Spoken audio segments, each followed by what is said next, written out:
Salam, selamat pagi dan selamat beraktivitas kita pagi hari ini. Saya percaya dan saudara percaya kita sama-sama diberkati di pagi hari ini.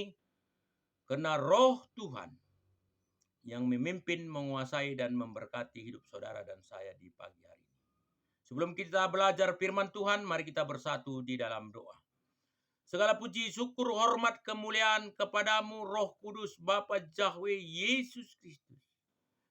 Karena kami melihat merasakan kebaikan Tuhan dalam kehidupan kami. Sehingga pagi hari ini kesempatan yang Tuhan berikan kepada kami. Kami memuji, memuliakan namamu dan mendengarkan firman-Mu yang sebagai kekuatan bagi hidup kami. Terang bagi jalan kami. Dalam nama Yesus Kristus kami berdoa, haleluya. Amin. Saudara kekasih, dalam nama Yesus Kristus, mari kita belajar firman Tuhan yang menjadi bahan renungan kita di pagi hari ini. Yang terambil dalam Matius 11 ayat 28 sampai 30. Firman Tuhan, marilah kepadaku yang letih lusuh dan berbeban berat. Aku akan memberikan kelegaan. Pikullah kuk yang kupasangkan kepadamu. Belajarlah kepadaku. Karena aku lemah lembut, rendah hati, dan jiwa saudara dan jiwa saya tenang oleh karena Kristus Yesus. Ayat 30, kuk yang kupasangkan kepadamu enak dan ringan. Mari saudaraku, setelah kita tahu, kita gunakan, kita praktekkan supaya ada pengalaman besar bersama Tuhan dengan saudara dan saya. Tema kita di pagi hari ini, pikulah sawit salib Kristus itu dalam kehidupan saudara supaya Tuhan berperang melawan musuh-musuh kita. Saudara terkasih, dalam nama Yesus Kristus, kita lihat situasi alam, situasi dunia yang sangat tidak menentu. Kita melihat media cetak, media elektronik. Keadaan sudah tidak lagi nyaman. Kalau kita tanya manusia, bagaimana keadaan saudara, tidak baik dan banyak permasalahan. Ada orang Kristen yang datang ke gereja, kalau kita tanya, berdiskusi, berdialog, apa permasalahan saudara? Dia katakan permasalahanku sangat banyak sekali. Bahkan kalau saya ceritakan satu hari ini, habis waktunya. Kalau kita tanya orang yang mengenal Kristus, begitu juga. Semuanya akar permasalahan oleh karena dosa yang telah memperhamba kehidupan orang-orang yang tidak mengenal Kristus.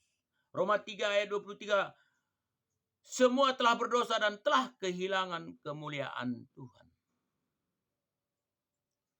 Tuhan tidak melihat status Anda. Tuhan tidak melihat siapa saudara.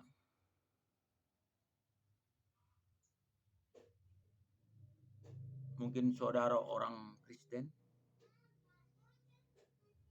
Mungkin saudara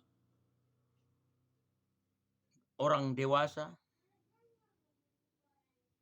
Mungkin saudara wanita, laki-laki, anak-anak, remaja, dan lain sebagainya.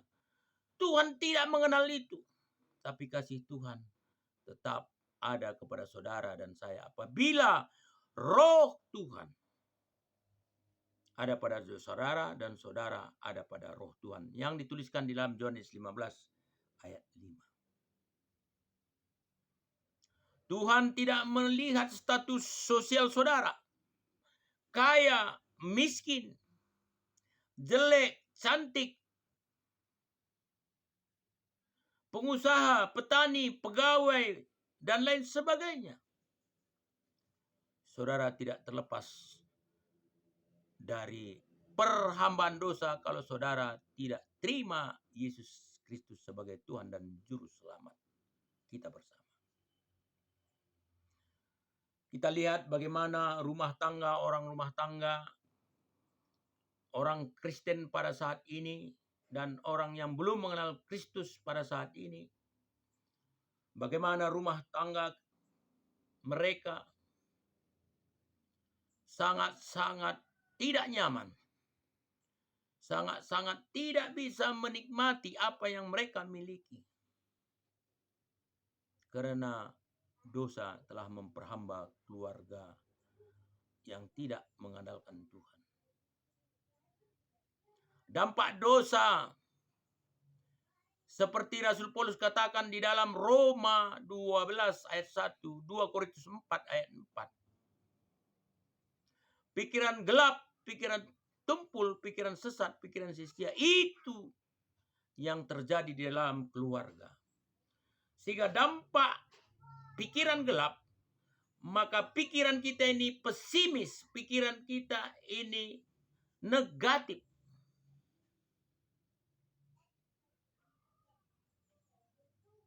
Sehingga apapun kita kerjakan, semuanya tidak membawa kebaikan bagi kehidupan saudara dan saya. Kita lihat dampaknya bagaimana di tengah-tengah keluarga. Tidak lagi saling percaya antara satu dengan yang lainnya.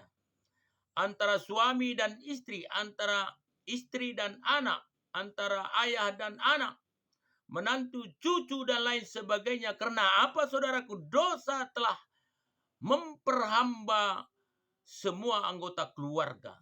Sehingga pikiran mereka gelap tumpul dan sesat. Sehingga cara berpikir mereka seperti orang buta menuntun orang buta. Tidak jelas arah tujuan hidup mereka. Tidak jelas arah perjalanan aktivitas mereka. Tidak jelas arah perjalanan keluarga mereka. Tidak jelas arah perjalanan iman mereka. Karena iblis, Lucifer, telah menempelkan tubuh dosa yang membuat pikiran gelap tumpul sesat dan sia-sia. Maka cara hidup mereka, perilaku mereka seperti orang buta menuntun orang buta.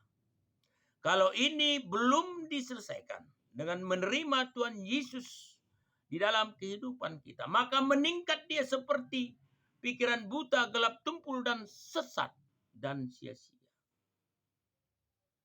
Kalau ini belum kita selesaikan dengan menerima Yesus sebagai Tuhan dan Juru Selamat kita, maka meningkatlah ini menjadi keinginan daging. Yakobus 1 ayat 15. Keinginan daging yang dibuahi menjadi dosa, dosa yang telah matang menjadi maut.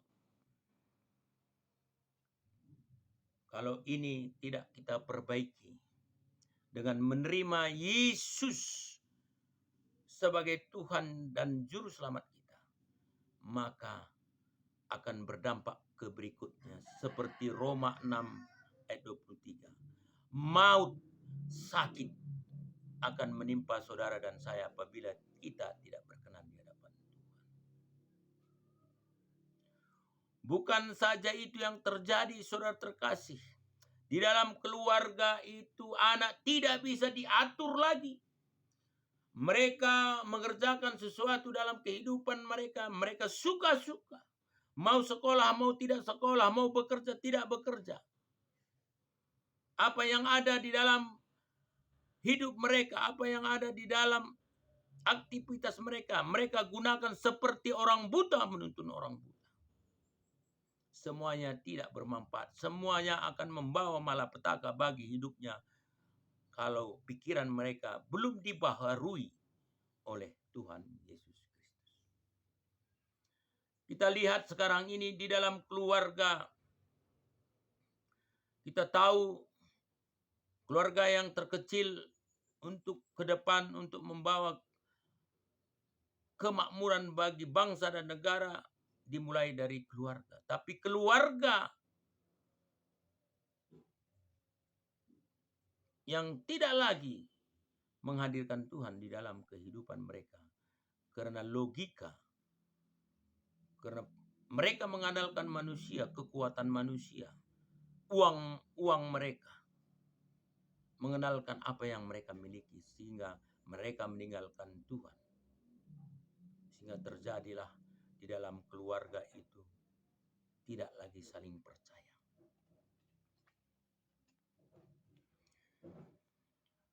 Tidak ada lagi damai sejahtera di dalam keluarga karena saling mencurigai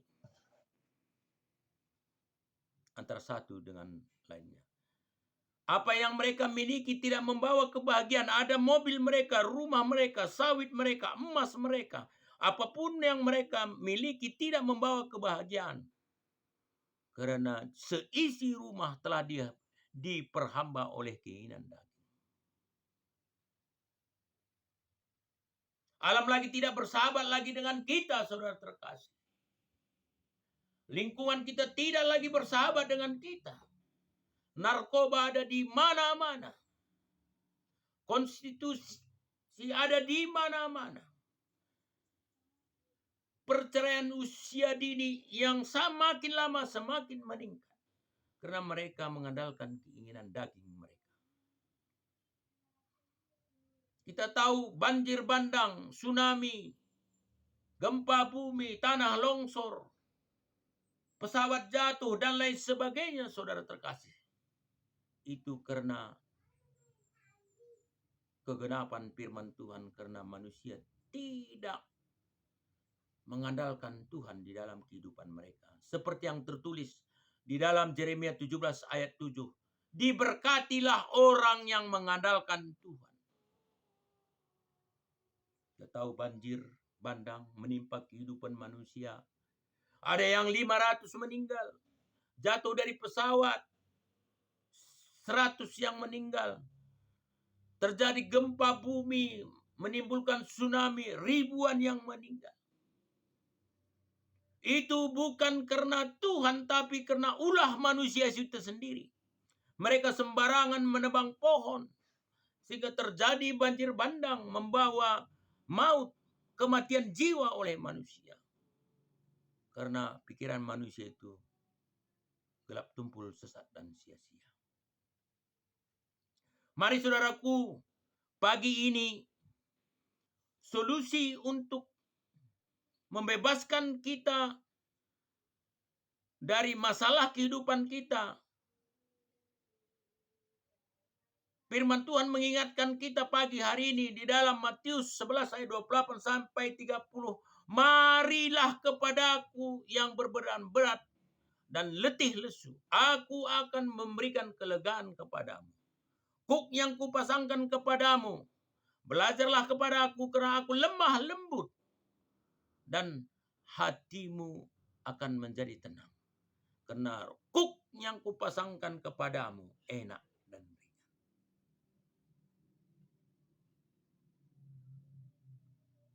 Di dalam kitab Yeremia 29 ayat 11. Rancangan Tuhan tidak pernah rancangan kecelakaan, tapi rancangan damai sejahtera.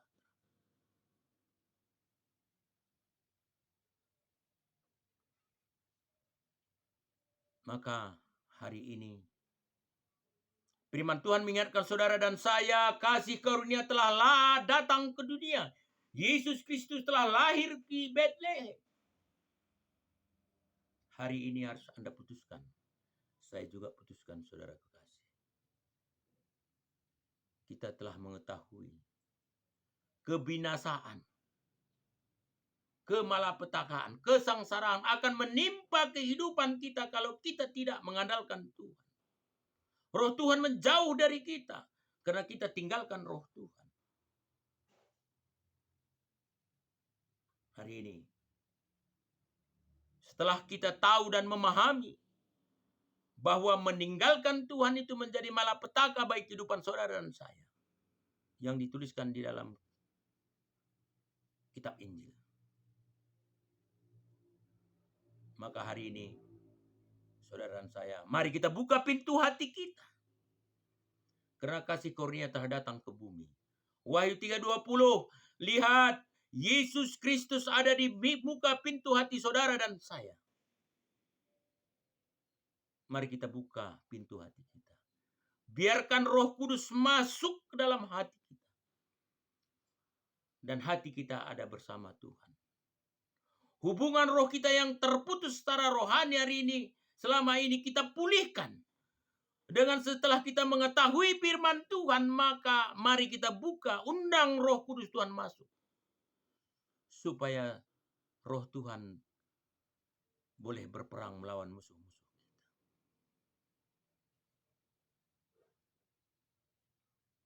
Karena Tuhan tidak mau saudara dan saya, anak Tuhan secara rohani, Roma 8 ayat 14, binasa dalam keberdosaan kita. Tapi kita diselamatkan oleh kasih karunia apabila kita hari ini menerima Tuhan Yesus, membuka pintu hati kita. Maka Roh Kudus akan berleluasa untuk merubah cara pikir kita. Supaya kita dimampukan untuk melakukan kehendak Tuhan. Karena Roh Kudus, Roh Tuhan ada di dalam kehidupan saudara. Sehingga pertama dulu kita diperbaharui.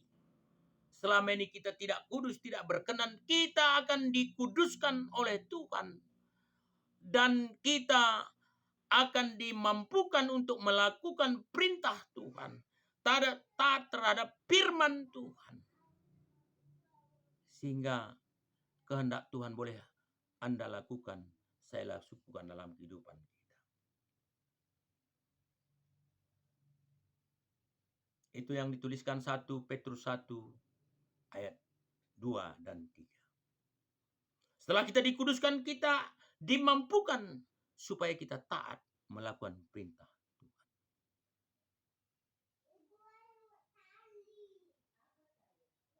Karena Tuhan telah memanggil kita untuk kita diselamatkan. Supaya sukacita melimpah, damai sejahtera boleh kita nikmati. Mulai dalam rumah tangga saudara dan saya. Laki-laki takut akan Tuhan pasti diberkati. Satu orang yang percaya seisi rumah diselamatkan.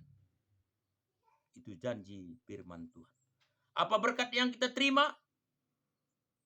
Harta kekayaan ada di rumah saudara dan saya.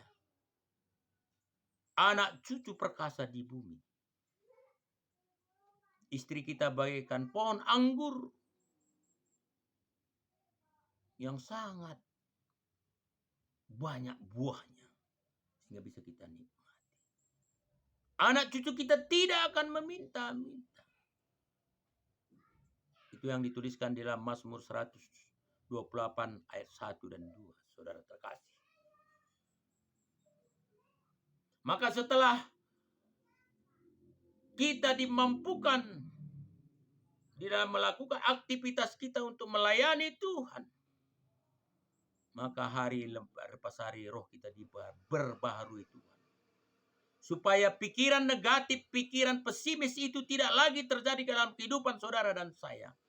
Yang terjadi seperti yang dikatakan Filipi 2 ayat 5. Pikiran Kristus yang saudara lakukan dan saudara saya lakukan. Apa pikiran Kristus itu? Pikiran Kristus itu pikirkanlah yang manis-manis, yang enak didengar. Pikirkan yang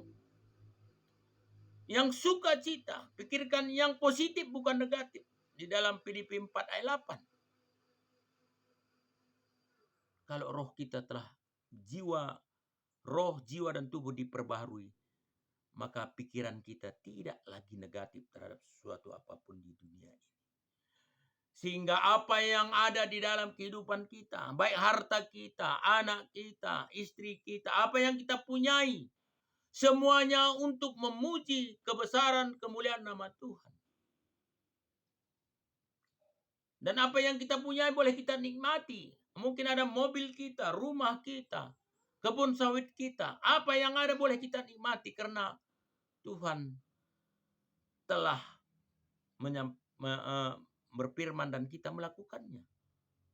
Karena kita memikirkan hal yang positif di dalam Tuhan. Dan kita mengandalkan Tuhan dalam setiap perjalanan kita.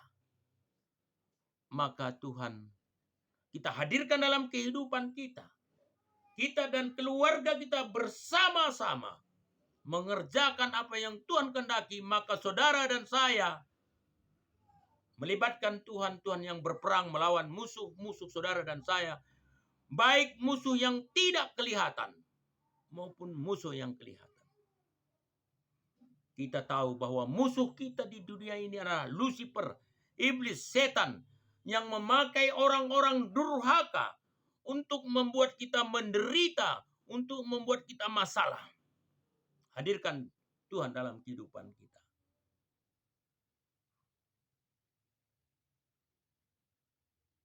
Tuhan telah memanggil saudara. Marilah kepada aku yang berbeban berat, letih dan lesu. Aku akan memberikan kelegaan. Ini jaminan Tuhan.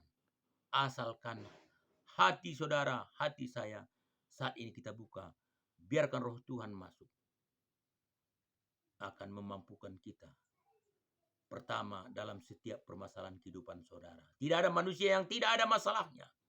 Tapi setelah hadir Tuhan di dalam kehidupan saudara, Tuhan akan campur tangan, berperang melawan musuh-musuh. Kita tahu musuh-musuh yang sangat banyak, musuh yang tidak kelihatan. Kita tahu musuh yang tidak kelihatan, sakit penyakit, masa depan, rezeki. Tapi janji firman Tuhan, kita pasti diberkati. Inilah firman Tuhan yang boleh kami sampaikan di pagi hari ini. Tuhan telah memanggil saudara dan saya. Mari kita terima dan kita lakukan dalam kehidupan kita. Inilah firman Tuhan, mari kita bersatu dalam doa. Terima kasih Bapa di surga. Kami bersyukur karena kami telah mendengarkan firman-Mu dan kami memahami dan melakukan dalam kehidupan kami. Dalam nama Yesus kami berdoa, haleluya. Amin.